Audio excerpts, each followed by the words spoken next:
So hello everyone और स्वागत है आप सभी का आज के इस सेशन में। मैं हूं आप सभी की एजुकेटर शालिनी मैम और आप सभी को एनटीए यूजीसी नेट से related paper 1 and paper 2 English पढ़ाती है। सो जल्दी से आप सभी लोग सेशन को ज्वाइन कर लीजिए। ठीक है, आज मोस्ट इम्पॉर्टेंट कम्युनिकेशन का सेकेंड लेक्चर होने वाला है। ठीक है, वैसे तो थर्ड लेक्चर है बट ऑफिशियली जो हम लेक्चर्स अपलोड कर रहे हैं उसकी आज ये ठीक है। So just give me a minute और जल्दी से सभी लोग सेशन को शेयर भी कर देंगे जिससे टाइमिंगली हम अपने सेशन की स्टार्टिंग कर सकते हैं। ठीक है, सो स्टार्ट करेंगे हम अपने सेशन को एक मोटिवेशन थॉट के साथ। आज का मोटिवेशन थॉट क्या कहता है? It's not about having time, ठीक है, इट्स अबाउट मेकिंग टाइम। आप अब ये सोचते रहो कि हमारा टाइम भी आएगा, एक ना एक दिन हम भी कुछ ना कुछ जरूर करके दिखाएंगे। कहते हैं ना कि सभी का समय आता है, लेकिन माय डियर लर्नर्स, आप सभी को अपना समय, अपने समय के आने का इंतजार करने की बजाय आपको उस समय को बनाना चाहिए। और उस समय को आप कैसे बनाएंगे? अपने हार्डवर्क से, अपने डेडिकेशन से, अपने माइंडसेट से। तो बिल्कुल भी हार नहीं मानना है और बढ़ते चले जाना है जिससे आप सभी अपने एम को, अपने गोल को कंप्लीट कर सकें। So without any delay, let's start the session. एक short सा introduction है. I am your educator Shalini ma'am. Teaching experience 4 years I have and specialized for NTA UGC NET and SET exams. We can communicate within 2 languages, Hindi and English. Daily की timing हमारी Unacademy platform पे होती है 11 AM की and 4:30 PM की।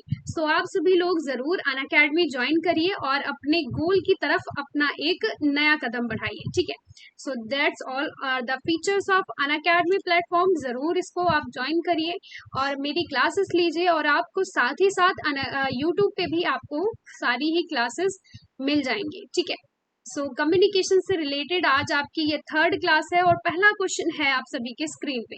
ध्यान देंगे पहले क्वेश्चन के तरफ। सो इन अ वेब मीटिंग, ठीक है, Andrio could not speak his point due to the time lag occurred during the call.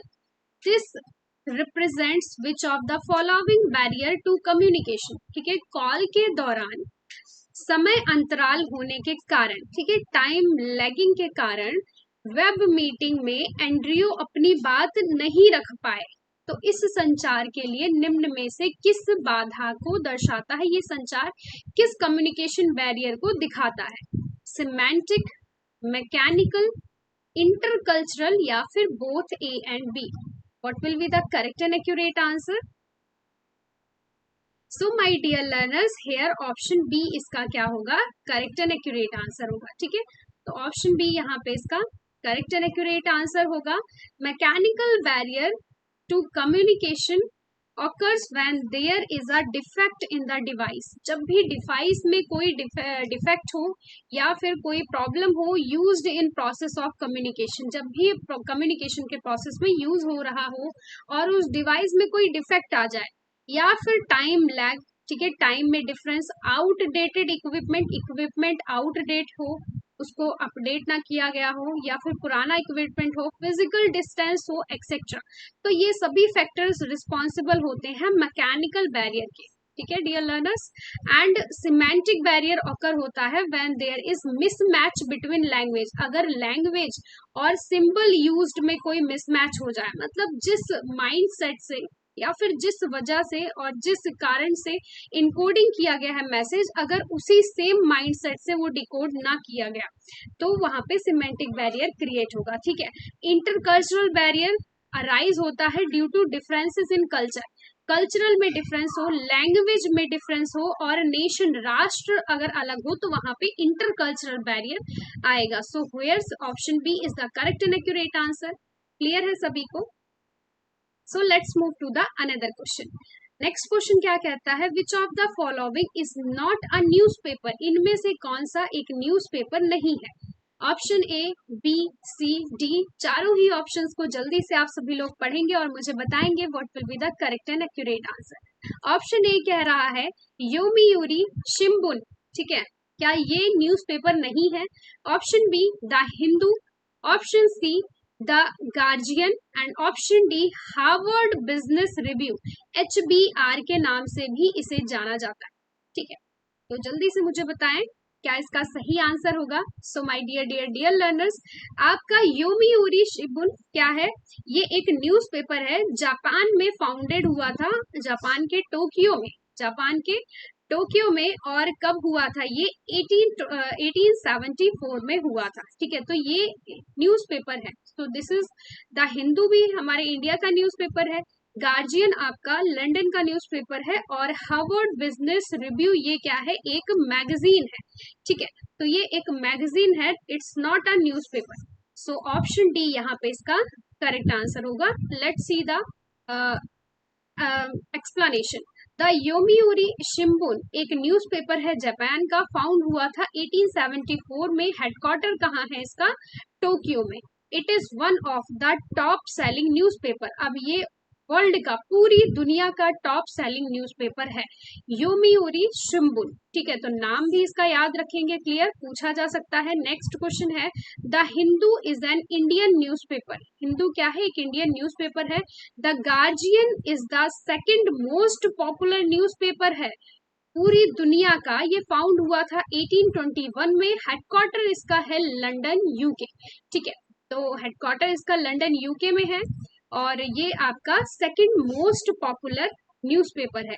HBR, Harvard business review, एक मैगजीन है, न्यूज़पेपर नहीं है, जो कि पब्लिश करती है आर्टिकल्स बिजनेस मैनेजमेंट के ऊपर, लीडरशिप टिप्स के ऊपर, और मैनेजमेंट क्राइसिस को लेकर। So that's all, this is all about the management, और ये एक मैगजीन है। सो यहाँ पे ऑप्शन डी क्या है? करेक्ट आंसर है, which is HBR is not a newspaper.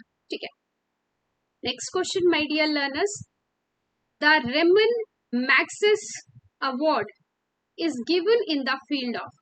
Ramon Magsaysay award किस फील्ड में दिया जाता है? Option A science, option B government services, option C journalism, या option D both B and सी।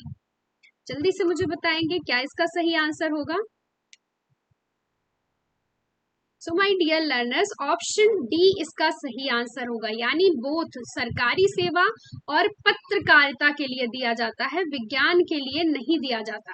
ठीक है, तो Ramon Magsaysay award is given to those who contributed to good governance. ठीक है, जो गुड गवर्नेंस में कंट्रीब्यूट कर रहे हो, एमरजेंट लीडरशिप में उनकी कंट्रीब्यूशन हो, fighting for democratic values, democratic values के लिए फाइट किया हो, और जर्नलिज्म के लिए दिया जाता है। तो क्या नाम है इस अवार्ड का? Raman Magsaysay award. ठीक है, इसको याद रखिए। ठीक है, रमन मैगसेस अवार्ड। ठीक है, साइंस के लिए नहीं दिया जा सकता, this is not about science, तो साइंस इसका नहीं है। ठीक है, next question, identify the correct sequence of successful communication. एक सक्सेसफुल कम्युनिकेशन के लिए आपको करेक्ट सीक्वेंस फाइंड आउट करना है। जल्दी से देखेंगे करेक्ट सीक्वेंस क्या होगा। ओके, सो ऑप्शन ए कह रहा है कि sender encode message, channel decode message, audience and feedback.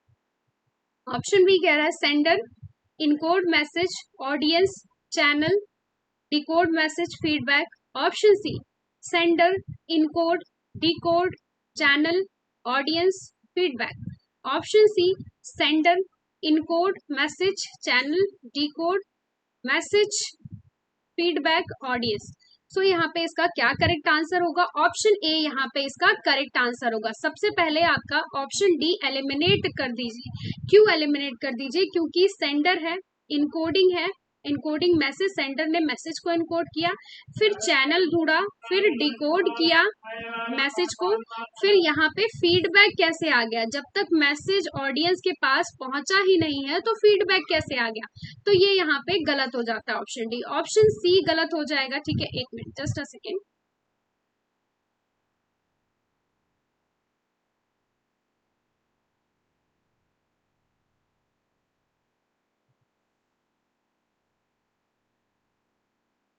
Okay तो ऑप्शन सी गलत हो जाएगा। क्यों गलत होगा? क्योंकि यहाँ पे इनकोडिंग के तुरंत बाद डिकोडिंग कैसे होगी? जब तक चैनल को नहीं मिलेगा तब तक डिकोड कैसे करेंगे? चैनल के माध्यम से भी भेजा ही नहीं है, तो ये आपका गलत हो जाएगा। बी ऑप्शन आपका इसलिए गलत होगा क्योंकि यहाँ पे ऑडियंस पहले कैसे आ गई, तो ये गलत हो जाएगा। सो ऑप्शन ए यहाँ पे परफेक्ट मैच कर रहा है हमारे आंसर को। ठीक है, तो हिंदी में भी आप देख सकते हैं करेक्ट सीक्वेंस क्या है, सेंडर है, देन सेंडर ने मैसेज को इनकोड किया, फिर आपका चैनल ढूंढा कि किस चैनल के थ्रू इस मैसेज को भेजा जाए, फिर चैनल ने मैसेज को रिसीवर को भेजा, रिसीवर ने मैसेज को डिकोड किया, और उसके बाद ऑडियंस ने उस मैसेज को पढ़ा, डिकोड किया, फिर उसको पढ़ा, और देन आफ्टर दैट फीडबैक दिया।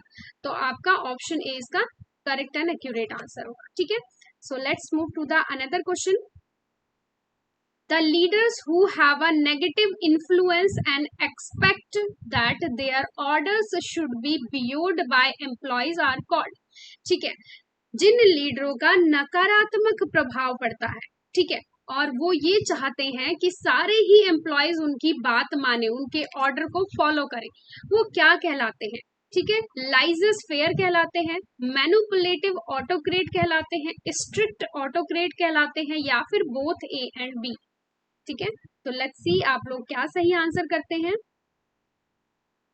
सो माय डियर लर्नर्स, यहाँ पे स्ट्रिक्ट ऑटोक्रेट इसका करेक्ट आंसर होगा। ठीक है, यानी सख्त निरंकुश इसका यहाँ पे करेक्ट आंसर होगा। Strict autocrats are those leader who have a negative influence, जिनका इन्फ्लुएंस नेगेटिव होता है और वो एक्सपेक्ट करते हैं कि उनके ऑर्डर्स को ऑबे किया जाए सारे ही एम्प्लॉयज द्वारा।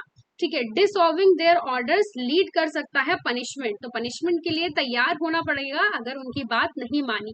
मैनिपुलेटिंग ऑटोक्रेट्स यानी हेर फेर क्रिएट करता है false assumption that employee are participating in decision making. इसमें एम्प्लॉय पार्टिसिपेट तो करते हैं एम्प्लॉयज डिसीजन मेकिंग में, बट लीडर ही सारे डिसीजन लेता है। ठीक है, तो वो हेर फेर करता है। और laissez faire leader delegate authority to subordinate and encourages, तो सबऑर्डिनेट करता है डेलीगेट्स को, इनकरेज करता है पार्टिसिपेट करने को इन डिसीजन मेकिंग में, तो लेजिस फेयर ये है। सो ऑप्शन सी यहाँ पे इसका करेक्ट आंसर होगा। ठीक है, so I hope I am clear to everyone, and let's move to the another question.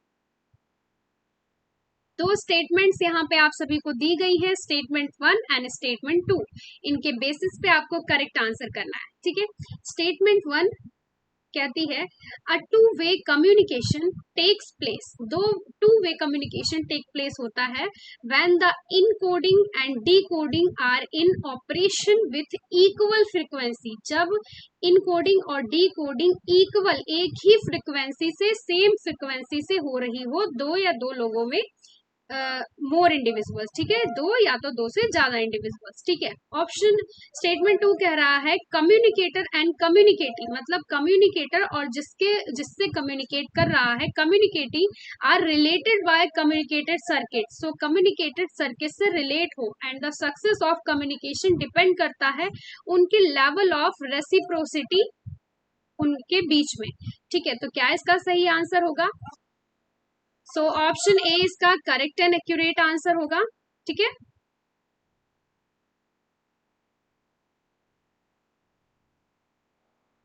Okay, option A इसका करेक्ट एंड एक्यूरेट आंसर होगा। दोनों ही यहाँ पे ऑप्शंस क्या हैं इसके सही है, दोनों ही ऑप्शंस करेक्ट हैं। टू वे कम्युनिकेशन इन्वॉल्व करता है फीडबैक को रिसीवर से एंड सेंडर से, ये अलाउ करता है सेंडर को to know the message was received accurately by the receiver, तो ये अलाउ करता है सेंडर को कि उनको पता चले, क्या अलाउ करता है? फीडबैक, कि मैसेज रिसीवर ने रिसीव कर लिया है एक्यूरेटली, मतलब जिस माइंडसेट से, जिस मोटिव से सेंडर ने मैसेज भेजा है, रिसीवर ने भी उस मोटिव से उसको रिसीव कर लिया है। ठीक है, some of the most common example of two way communication system, जैसे कि रेडियो हो गया, टेलीफोन हो गया, computer aided dispatch system used by police, fire, emergency response, personal or two-way communications takes place when the encoding and decoding are in operation with equal frequency. जब encoding और decoding का जो operation है वो equal frequency से हो रहा है दो से ज्यादा individuals में, ठीक है। नेक्स्ट है the communicator and communicatee are related by the communication circuits, ठीक है। तो and the success of communication depend करता है level of reciprocity between them, ठीक है। सो ऑप्शन यहाँ पे ए इसका करेक्ट होगा, दोनों ही स्टेटमेंट क्या है, करेक्ट है। नेक्स्ट क्वेश्चन है मैचिंग, मैच करना है आपको कम्युनिकेशन कंपोनेंट्स और डिस्क्रिप्शन, ठीक है। यहाँ पे आपको मिला है मीडियम, चैनल, कोड्स और कंटेंट इंफॉर्मेशन, और डिस्क्रिप्शन में है facts, verbal and non verbal sign, route by which the message travel, physical means to transmit the message, ठीक है। तो जल्दी से बताएंगे, ओके। सो एलिमिनेट करते जाइए, आपका आंसर निकल आएगा, ठीक है। चैनल क्या होता है, चैनल होता है आपका route by which the message travels, तो चैनल आपका रूट होगा जिसके द्वारा मैसेज ट्रेवल करेगा, ठीक है। सो आपका यहाँ पे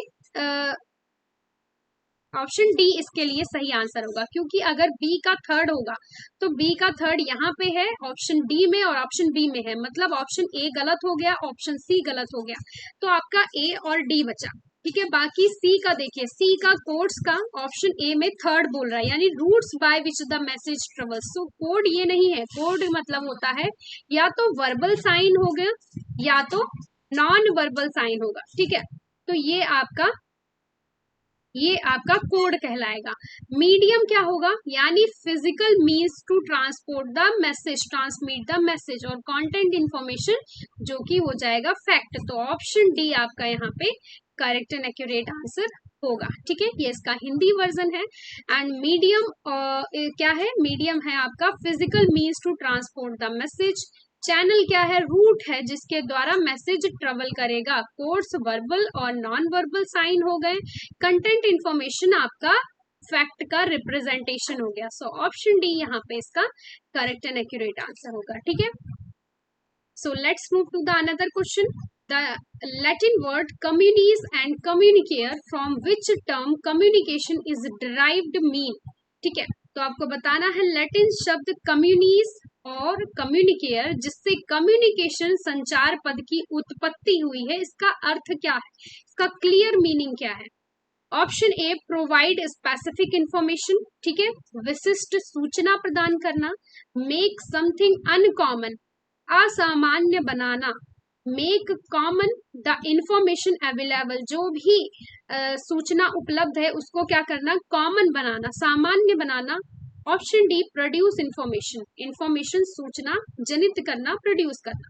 तो माय डियर लर्नर्स ऑप्शन आपका, ठीक है, ऑप्शन यहाँ पे आपका सी करेक्ट आंसर है। मेक कॉमन, कम्युनिकेशन का मतलब ही होता है टू मेक कॉमन, जितनी भी इंफॉर्मेशन अवेलेबल है अगर आप उसको दूसरे के साथ साझा कर दे रहे हैं तो वो क्या हो जा रही है, कॉमन हो जा रही है। तो ऑप्शन सी इसका करेक्ट आंसर, ठीक है, okay. Next question, power and status are said to cause dash barrier in the communication. अब कम्युनिकेशन के संदर्भ में पावर और स्टेटस कौन से बैरियर को कॉज कर रहे हैं, ये बताना है। टेक्नोलॉजिकल बैरियर, कल्चरल, फिजिकल या सिमेंटिक, जल्दी से इसका आंसर बताएंगे सभी लोग। Power and status are said to cause dash barriers in communication. So my dear learners, अगर आप टेक्नोलॉजी पे जाएंगे तो टेक्नोलॉजी तो पावर एंड स्टेटस से है नहीं, है ना। टेक्नोलॉजी आपकी पावर एंड स्टेटस से बिल्कुल भी मैच नहीं करती है। टेक्नोलॉजी आपकी किससे आती है, हार्डवेयर हो गया, सॉफ्टवेयर हो गया, ऐसा कोई बैरियर आ रहा हो तो उससे है। कल्चरल बैरियर आपका आ गया, डिफरेंट नॉर्म्स हो गए तो ये भी नहीं है। डिफरेंट इंटरेक्शन में अगर कोई प्रॉब्लम आ रही हो या फिर लैंग्वेज डिफरेंट हो, कल्चर डिफरेंट हो तो वो कल्चर बैरियर हो गया।